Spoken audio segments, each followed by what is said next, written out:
आजिकाली समस्त लोक मैंने प्राय निज शरीर प्रति सजग रोचंते।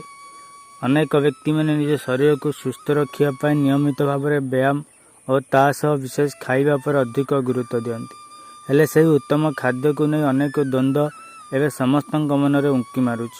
जहाँ आम खाऊे बा आपण मैंने खाऊंट ता केते दूर स्वास्थ्यकर आपण मैंने समस्त जानिछंती। अंडा आम शरीर पर केते हितकारक अटे, तेणु आपण मैंने मध्य आपणक पिला अंडा खाइबा को शिखाई थांती। ये अंडा को नहीं एवं अनेक प्रश्न उंकी मारुच।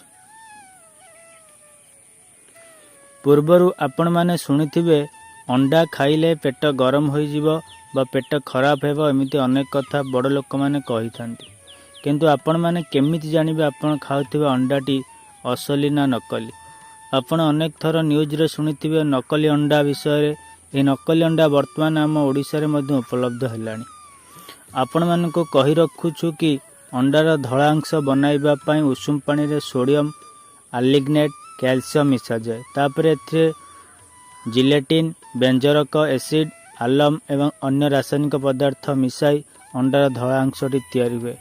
पर केसर तैयारी हुए।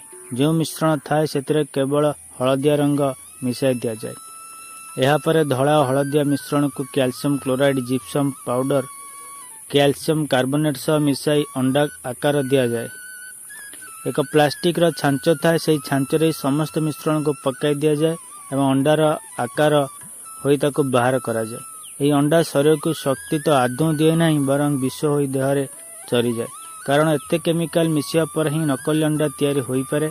नकली अंडा जेतेବେଳେ घर को आनिबे ता चिन्हिबा बहुत कष्टकर, किंतु आपण को नकली अंडा चिन्हिया पई सहज उपाय कहि दउछु।